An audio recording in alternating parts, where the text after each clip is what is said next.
Hello നമസ്കാരം. മസ്തിഷ്ക മരണം, a frank and biting of Simon memories റിലീസായിട്ടുള്ള ഏറ്റവും പുതിയ പടമാണ് മസ്തിഷ്ക മരണം. ഈ സിനിമയുടെ ഡയറക്ടറായിട്ടുള്ളത് കൃഷാന്ത് ആണ്.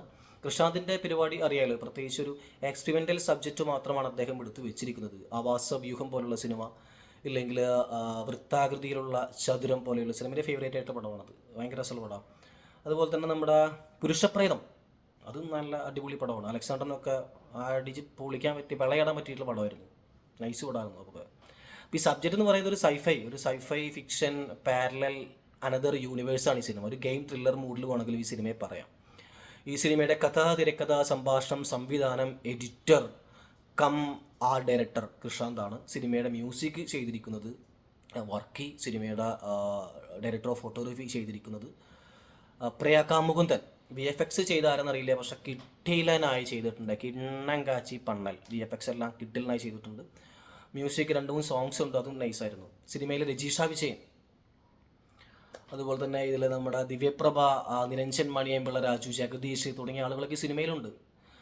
ഇതെന്ന് പറയുന്നത് ഫിക്ഷൻ പരിപാടി ആയതുകൊണ്ട് തന്നെ ഈ സിനിമ 2046 കഥ പറയുന്നത്. കേരളത്തിലെ 2046 കാലഘട്ടത്തിലുള്ള മാറ്റങ്ങൾ, പ്രത്യേകിച്ച് അവിടെയുള്ള ആ കാലഘട്ടം ആകുമ്പോഴേക്കും എമർജൻസി വാഹനങ്ങൾ, പ്രത്യേകിച്ച് പോലീസ് ജീപ്പ്, ഇല്ലെങ്കിൽ ആംബുലൻസ്, ഇല്ലെങ്കിൽ ഫയർഫോഴ്സ്, ഇവരെല്ലാം എയറിലാണ്. ഇവരെല്ലാം ആകാശത്തിലൂടെയാണ് സഞ്ചരിക്കുന്നത്, താഴത്തൂടെയല്ല, റോട്ടിലൂടെയല്ല.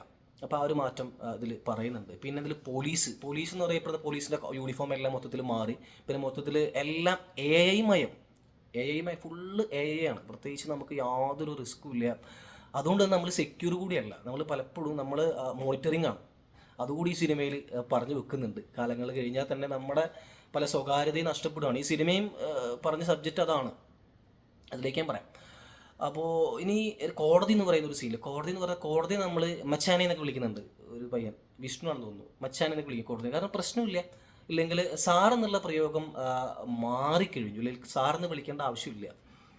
അപ്പോൾ പല ഇതിൽ സീനിൽ പ്രത്യേകിച്ച്. അതുപോലെ തന്നെ കോടതി എന്ന് പറഞ്ഞു കഴിഞ്ഞാൽ അത് ഈ കോടതി പണ്ട് ഇപ്പോൾ എന്ന് പറഞ്ഞു കഴിഞ്ഞാൽ നമുക്ക് അറിയാമല്ലോ, കോടതിനകത്തേക്ക് പല മൊബൈൽ ഫോൺ പാടില്ല, അല്ലെങ്കിൽ പല ലിമിറ്റേഷൻസ് ഉണ്ട്. കോടതി പോയവർക്ക് അറിയാം. ഇല്ലെങ്കിൽ അവിടെ അങ്ങനെ മറ്റേ ടൈമിംഗ് ഉണ്ട്, ചിട്ട കാര്യങ്ങളൊക്കെ ഉണ്ട്. ഇതൊക്കെ ഈ സിനിമയിലും പറയുന്നുണ്ടെങ്കിലും ഇത് കാണാനായിട്ട് ഒരുപാട് ആളുകൾ, അതായത് സിനിമ കാണും പോലെ കോടതി വിധിയൊക്കെ കാണാനായിട്ട് ചുറ്റും ആളുകൾ, മീഡിയാസ്. കാരണം ഫുള്ള് നമുക്ക് ലൈവാണ്, ഒന്നും ഒരു ഹിഡൻ ആയിട്ടുള്ള കാര്യങ്ങളൊന്നും നടക്കുന്നില്ല ഒരു കോടതിയിലടക്കം. അപ്പോൾ അങ്ങനെയുള്ളൊരു മാറ്റങ്ങളെ കുറിച്ച് പറഞ്ഞു. അതുപോലെ തന്നെ ജെൻഡർ ഇക്വാളിറ്റിയെ കുറിച്ച് സിനിമയിൽ പറയുന്നുണ്ട്. പ്രത്യേകിച്ച് ഇതിൽ സിനിമയിൽ അഭിനയിക്കുന്നത് രജീഷയൊക്കെ പരിപാടി ഈ സിനിമയിൽ അഭിനയിച്ചിരിക്കുന്ന ഒരു ആക്ട്രസ് ആയിട്ടാണ്. അപ്പോൾ ആക്ട്രസിൻ്റെ വാല്യൂ, ഇദ്ദേഹം ഒരു സൂപ്പർ സ്റ്റാറാണ്, രജീഷ ഒരു സൂപ്പർ സ്റ്റാറാണ്. അപ്പോൾ ഇതിൽ ഇപ്പോൾ നമ്മൾ ഈ മമ്മൂക്ക, മോഹൻലാൽ, അല്ലെങ്കിൽ ശോഭന, മഞ്ജു വാര്യർ എന്നൊക്കെ പറയുന്ന പോലെ തന്നെ അങ്ങനെയുള്ള ഇക്വാളിറ്റി അത് അങ്ങനെ വ്യത്യാസമില്ല. ഇതിൽ ഈ പ്രതിഫലം വാങ്ങുന്നതായാലും ഒറ്റ സൂപ്പർ സ്റ്റാർ മതി, അല്ലെങ്കിൽ 1-2 സൂപ്പർ സ്റ്റാർ മതി മലയാളത്തിൽ. അങ്ങനെ ഒരു ജോണറിലേക്ക് ഇതിൽ സിനിമ പറയുന്നുണ്ട്. കാരണം ഇതിൽ ആൺപെൺ വ്യത്യാസമൊന്നുമില്ല. ആരാണ് അഭിനയിച്ച് വിജയിക്കുന്നത് അവരാണ് സൂപ്പർ സ്റ്റാർ. അതാണാലും പെണ്ണായാലും സൂപ്പർ സ്റ്റാറാണ്. അപ്പോൾ അങ്ങനെ ആ ഒരു തോട്ട് കൂടി ഈ സിനിമയിൽ പറഞ്ഞു വന്നിട്ടുണ്ട്. ഈ സിനിമ ഒരു ഗെയിം ത്രില്ലർ മൂഡിലും കൂടി ഈ സിനിമയെ നമുക്ക് എടുക്കാം. കാരണം ഇതൊരു ഗെയിമാണ്.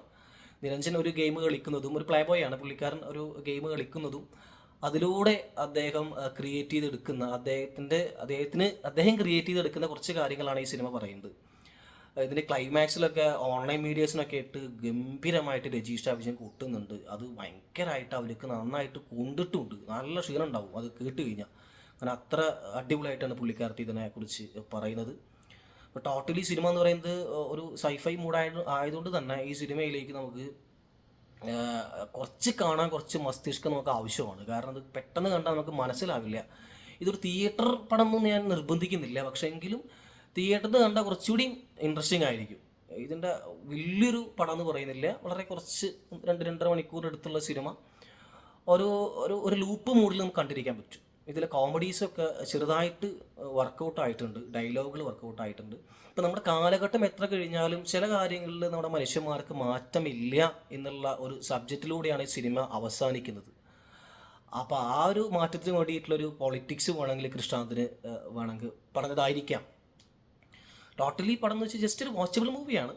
പറഞ്ഞല്ലോ, ഒരു ഫിക്ഷൻ പരിപാടി ആയതുകൊണ്ട് തന്നെ ഈ സിനിമ കണ്ടിരിക്കാൻ കുറച്ച് ബുദ്ധിമുട്ടാണ്. പ്രത്യേകിച്ച് കൃഷ്ണാന്തിൻ്റെ സബ്ജക്റ്റ് 1-2 വട്ടം കണ്ടാലേ നമുക്ക് മനസ്സിലാവുള്ളൂ. അപ്പോൾ ജസ്റ്റ് ഒന്ന് കാണാം, ട്രൈ ചെയ്യാം. മസ്തിഷ്ക മരണം.